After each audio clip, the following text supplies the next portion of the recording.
morning, Fort McMurray with Buffalo and the rest of the world. You've tuned in to the Mac City Morning Show. I'm your host, Elliot here.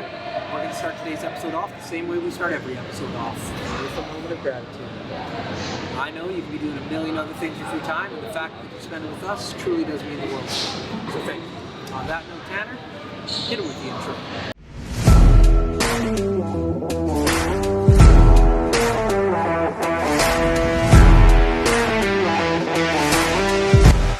How's it going, you guys? It's Jake White, JJW, coming at you from Norrell Toyota in Fort McMurray. Just wanted to say hi and come on down, check the place out. Hi, my name's Richard. I'm the service manager here at Norrell Toyota. Hi there, I'm Adam. I'm here at Norrell Toyota. I'm a product advisor. Hi, I'm Cass. I'm the appointment coordinator. Happy to help you. Hey, it's Keith Simpson here. I'm the general manager of Norrell Toyota, soon to be Fort McMurray Toyota. Pretty excited for our new dealership. As you've seen, you met all my staff. These guys are all my family. We're here to take care of you. Come on down and be part of our family. And we are back. Big shout out to Norrell Toyota, our title sponsor for today's episode. We really do appreciate your support. As everybody at home knows, I do not introduce my guests because they can do a better job at that than myself. So, sir, can you please tell everybody at home who you are and what you're about? Yeah, my name is Neil Slopham, head coach of men's soccer and futsal with the Keyano Huskies. All right. So, how long have you been the coach with us? I came here right out of COVID, so I'm going into my 4th year now with the program. Prior to this, I had both the women's and the men's team. But this year here, we were able to hire someone full-time on for the girls' side. Nice. And so now I get to focus on just one team. That's awesome. Yeah, for sure. And so you're obviously not from Fort McMurray. You came here during COVID. So where are you from originally? Originally from Europe. So when I was, almost 18, 17, Yeah. I immigrated here from the Netherlands. Okay. And so I came here, obviously from a country where soccer is like a religion. And so that's naturally where it came from.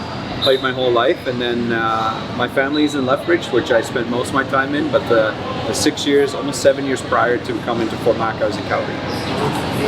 So born and raised in Netherlands. Yes. Why did you leave? Opportunity. Okay. So my parents and my family in general, so I have an older brother as well.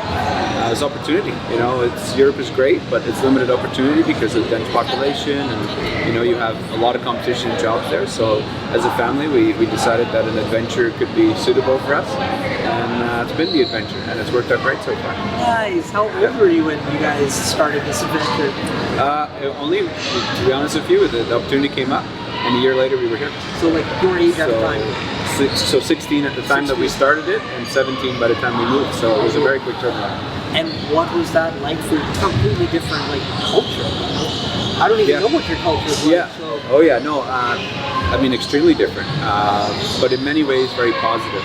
We've always loved the outdoors as a family, so that was a natural fit. I'm not gonna lie, when we landed in Calgary, I was like, okay, this is pretty cool. And then we drove down to Lethbridge, and half an hour out of Calgary, it looks like the Wild West to someone that is not used to Canada. Yeah. And I definitely looked at my parents and asked them where the hell they were bringing me.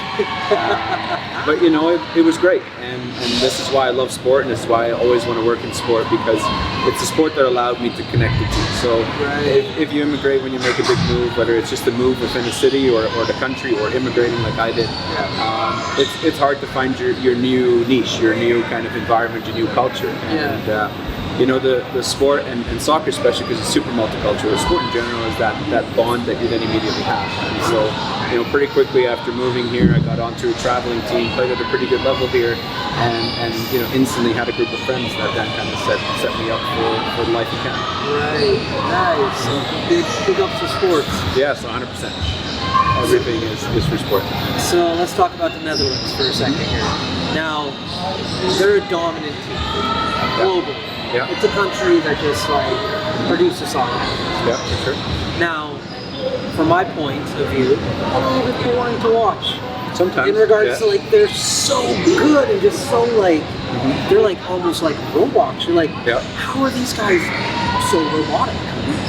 Which you got to give love to in regards to how does that even start? When does the drilling process start in that soccer program to create a dominant soccer team like that just is you're just watching, like, how? Well, I think it comes back to what I said at the start. It's the sport's like a religion. So there's not a single person in that country that doesn't know the basic rules of the sport, that doesn't know the teams that are in the national competition. Yeah. So it's a natural connection to it. You know, I would say 95% of any boy specifically, and in recent years also every girl, plays soccer right from the get-go. You know, so What do for you say me, get? What do you mean get? as soon as you can walk. We're in, like, You know, like that's as soon as you could walk. Like I think I officially joined my first club at 5 or 6 years old. You know, and that's when the organizational piece starts. And similar to Canada, it's you know, it's young people and it's all about having fun at first. But the amount of people that are in it and then the passion that comes with it, I think, is a big escalating factor into, you know, getting to be a dominant, you know, country or dominant players in a sport globally. Yeah. My parents are from South America, Guyana, so they don't got a team. So like growing up, we always used to cheer for Brazil. Yeah. And like Brazil is just so like loose with it. Yeah. But like you guys just rush. Like I know back in the day Brazil was Brazil, but like the world's scene for soccer has changed so dramatically, especially over like the last 10 years. Yeah. Man, where you're from, just straight up robots out to destroy. It's amazing to see, man. Yeah, we've been lucky because we've had some very, you know, influential people in the soccer world, right? Like everybody in our world knows Johan Cruyff, and he really kind of was early days on how the game is played now. And I think it's a big piece of why our national team and our youth players have been relevant for so long, because we kind of broke the mold initially. And even in the 60s and 70s, we had some people that weren't afraid to try something new, and a lot of that turned into what we have now. And Johan Cruyff's obviously known for total football, which is what they started at Barcelona, went into the national team. He was involved with Ajax, which is the biggest club in the country. So we've always been kind of on the forefront of these new things, and a lot of that has stuck around, and it's what makes up the modern game now. Yeah. So now that you're here in Fort McMurray, like your team is so diverse from all around the world, all around the country. How is that managing all of those different cultures, talents, languages? As a coach, that must be, well, it's your job. How are you doing? Honestly, it's probably the best part of my job. I've always enjoyed other cultures. Obviously, it came natural with the sport, but obviously us immigrating as well. You know, a lot of these kids, I know what they're going through because I've done it firsthand. But to me, you know, a team with a good culture has the ability to overachieve of what they probably should be achieving. And on the flip side, if you have a very talented team with a poor culture overall, I think as soon as there's some adversity or something doesn't go quite the way you wanted it, it tanks really quickly. And so it's something that we focus on a lot here as a whole as Huskies Athletics, but me personally as well. And it's like a melting pot, you know, so we pay attention to it. Like we talk about people's different cultures and ethnicities and backgrounds, and we get them to learn about each other naturally. And a lot of that is for humor. Our team jokes around all the time. I love sarcasm. I'm happy and lucky enough that the players are very similar, and we can give and take it to each other. So it's kind of like a common ground where everybody's comfortable very quickly. And to me, that's the main thing. You know, like you said, we have players from all over the world. Almost every province of Canada we've had at some point, and everybody's from different backgrounds. Some have had it really nice and comfy. Some people have had nothing to their name their whole life. So outside of being from the same country, there's still a lot of diversity in that as well, which to me is the coolest part of my job. Now, when you first came here in Lethbridge, you're driving down and said it looked like the Wild Wild West. What were you thinking when you were coming to Fort McMurray? You know what, I've never been someone that gets too stuck on whatever other people might tell me or whatever idea other people are trying to create. I like making my own opinion of things. And I've been to Fort McMurray as a college player myself a couple of times.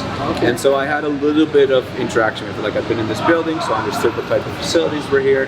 But the community itself I didn't know a lot about.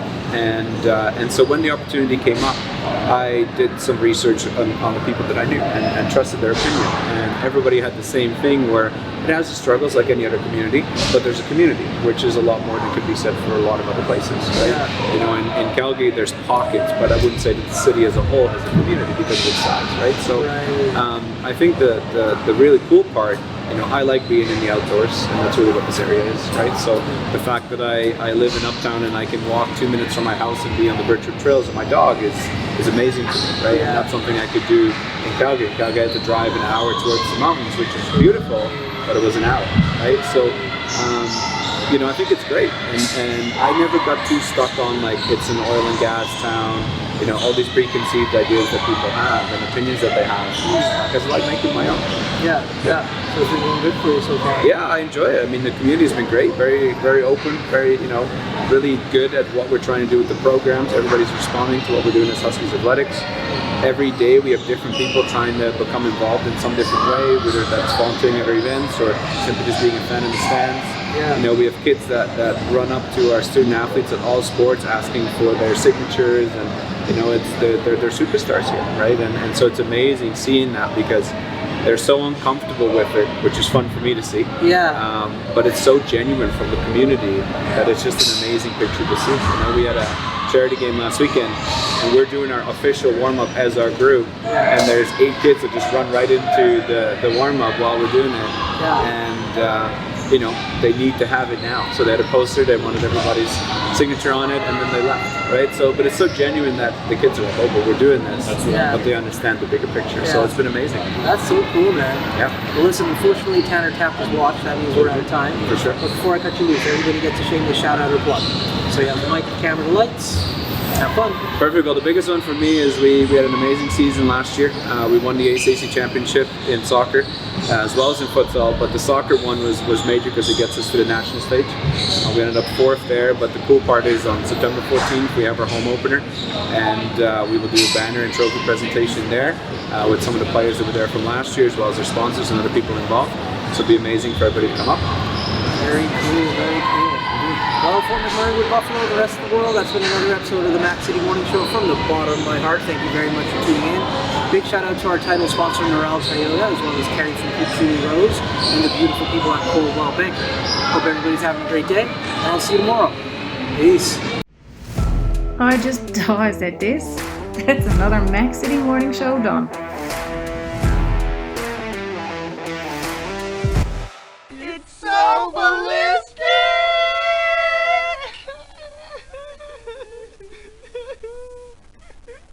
Talk about quenching your ugly thirst.